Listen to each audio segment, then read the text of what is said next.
दिवाली की उस रात कुछ ऐसा हुआ कि जितना शोर घर के बाहर मच रहा था, उतना ही शोर आदित्य के मन में भी मच रहा था। उसे आज खुद पर यकीन नहीं हो रहा था। क्या मैं वही आदित्य हूँ जो कल था? कल तक सब ठीक था, फिर आज क्यों मुझे कुछ भी अच्छा नहीं लग रहा? किसी ने सही कहा था, आप दूसरे की नजर में दोषी होकर जी सकते हैं, लेकिन अपनी नजर में गिरकर कभी नहीं जी सकते। आदित्य आज भी आरोही से उतना ही प्यार करता था जितना उसे पहले था, लेकिन उसने फिर भी उसका दिल तोड़ दिया। वो आज बहुत बड़ी कश्मकश से गुजर रहा था। उसे समझ नहीं आ रहा था कि वो क्या करे।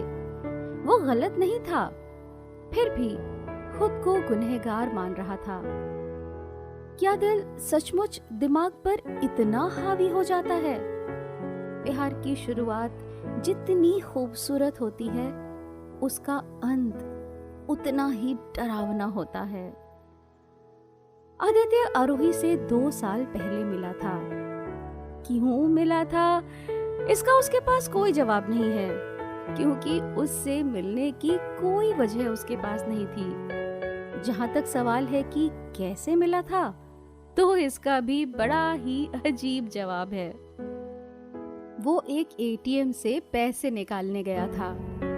शीतल भी वहीं पैसे निकालने आई थी। उसके हाथ में पहले से ही इतना सारा सामान था कि उसको पता ही नहीं चला कि कब उसका एक बैग वहीं रह गया। आदित्य ने उसको एक्सक्यूज मी कहकर पुकारा और कहा, आपका बैग वहीं रह गया था।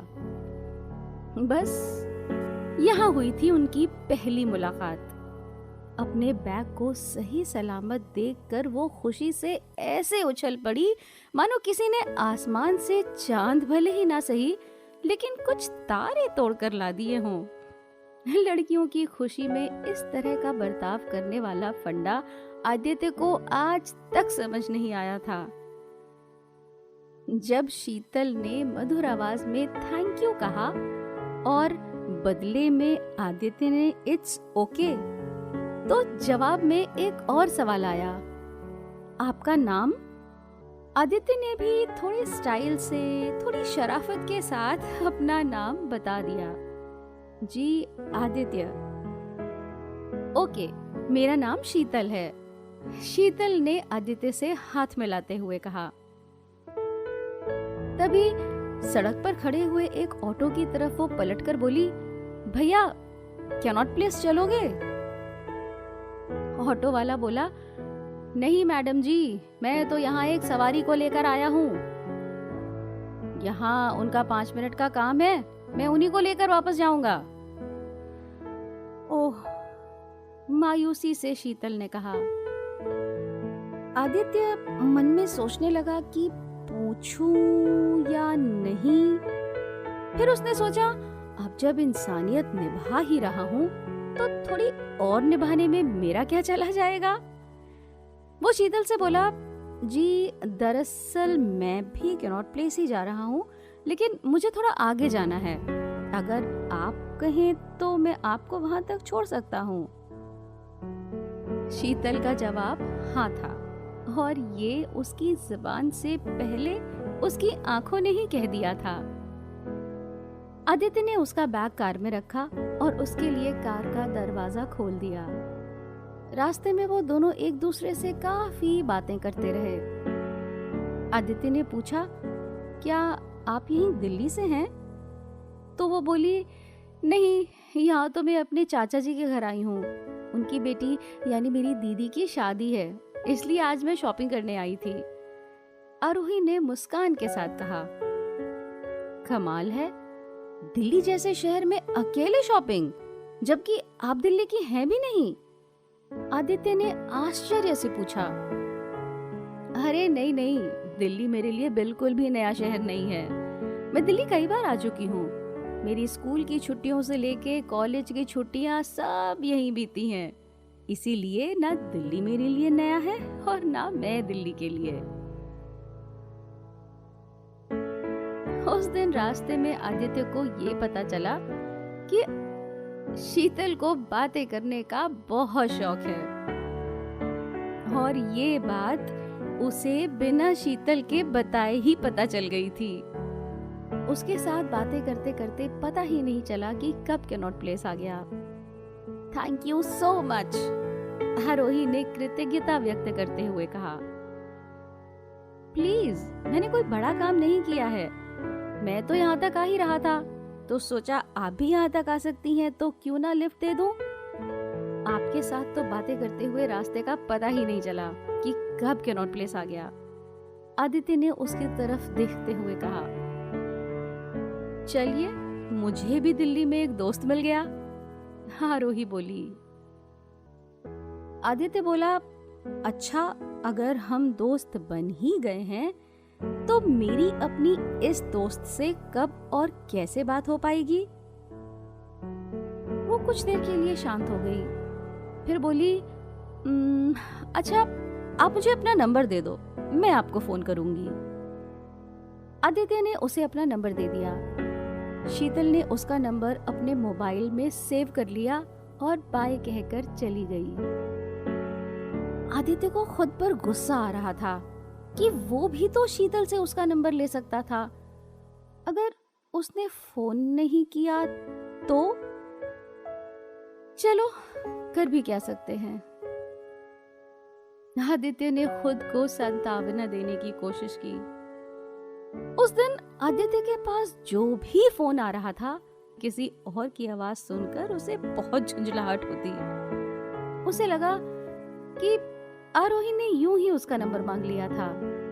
वैसे भी किसी अनजान शख्स को कोई क्यों याद रखेगा, और अगर उसे सच में उससे बात करनी होती तो वो भी तो उसे उसका नंबर दे सकती थी ना।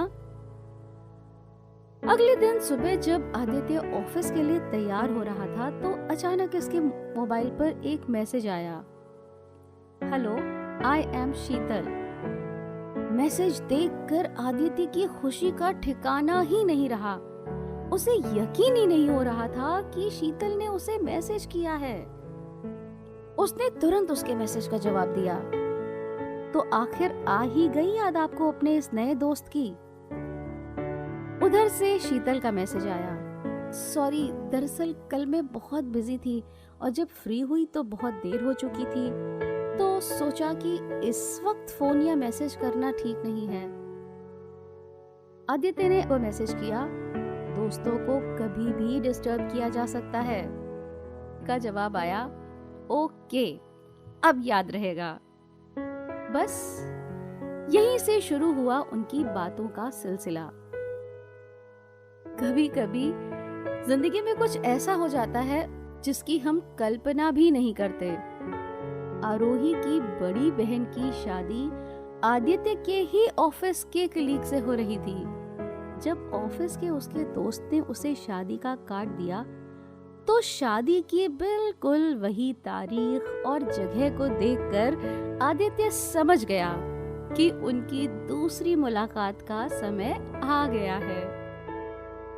पहले तो शायद वो उस शादी में जाता भी नहीं, लेकिन अब सिर्फ और सिर्फ शीतल से दोबारा मिलने के लिए जा रहा था।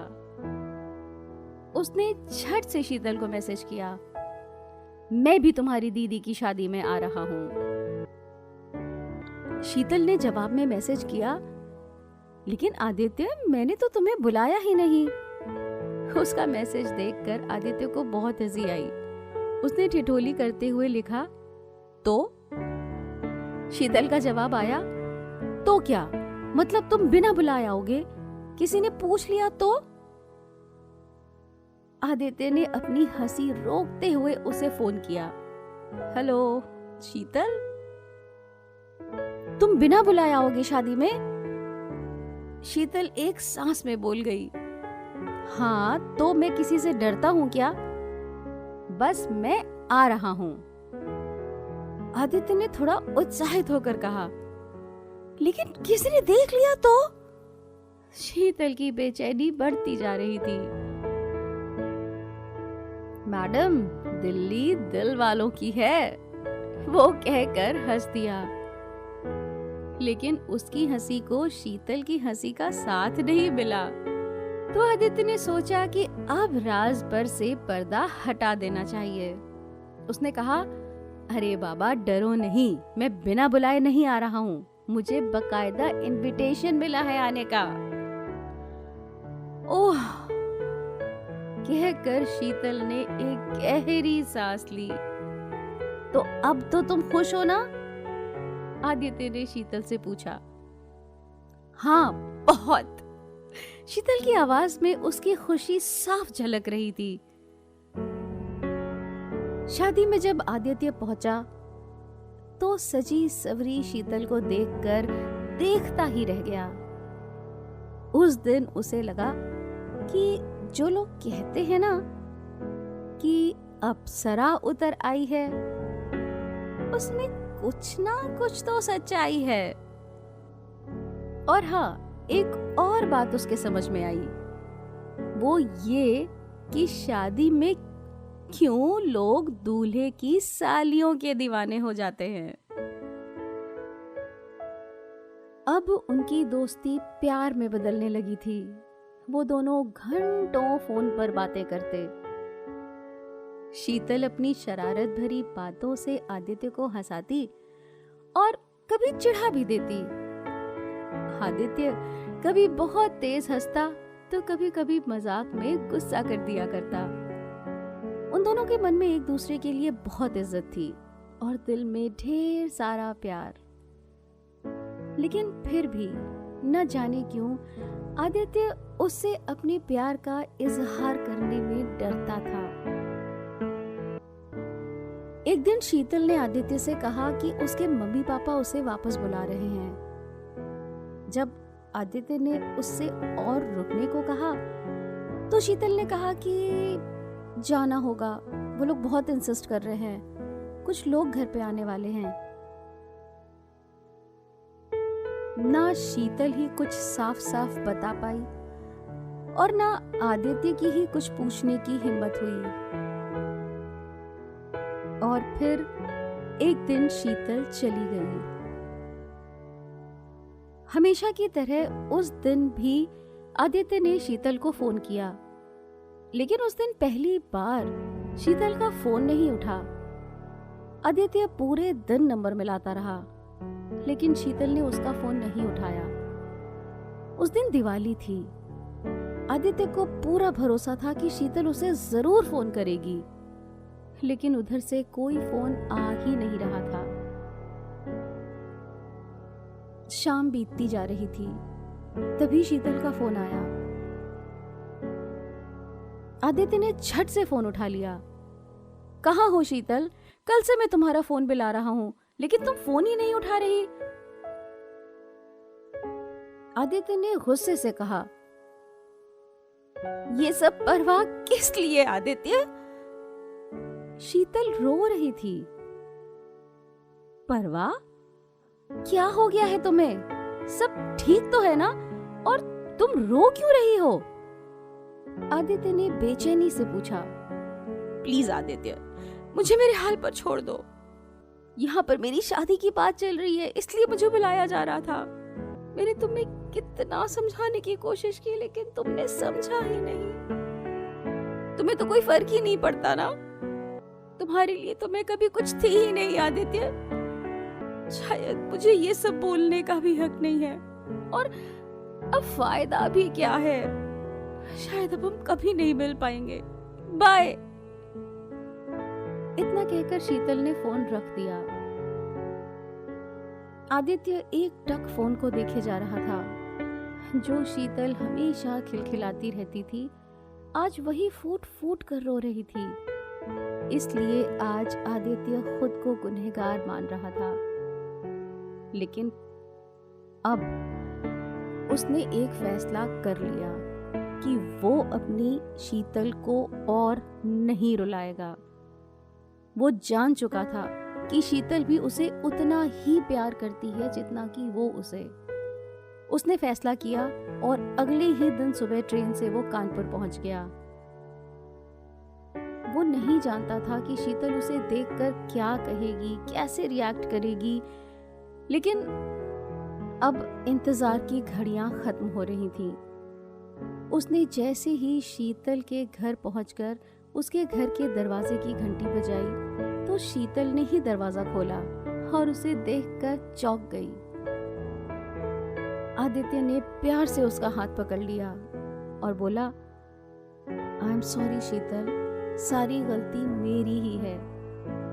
मुझे हमेशा यही डर लगता रहा कि अगर मैं तुमसे अपने दिल की बात कहूंगा तो कहीं तुम्हें हमेशा के लिए खो ना दूं।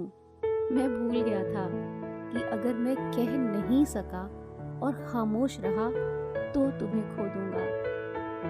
शीतल की आंखों में आंसू थे। उसके घर के बाकी सब लोग भी वहीं मौजूद थे। आदित्य ने हाथ जोड़कर शीतल के घर वालों से उसे हमेशा के लिए मांग लिया था।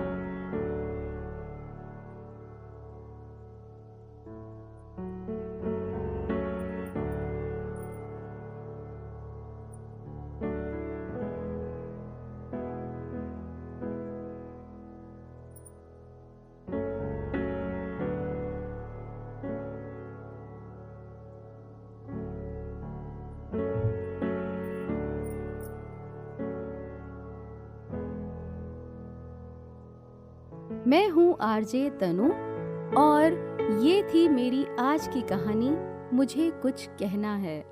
आपको कैसी लगी हमें कमेंट्स करके ज़रूर बताएं और ऐसी ही ढेर सारी प्यार भरी कहानियों को सुनते रहने के लिए सब्सक्राइब करें मेरा YouTube channel love stories by RJ Tanu और प्रेस करें बेल आइकॉन।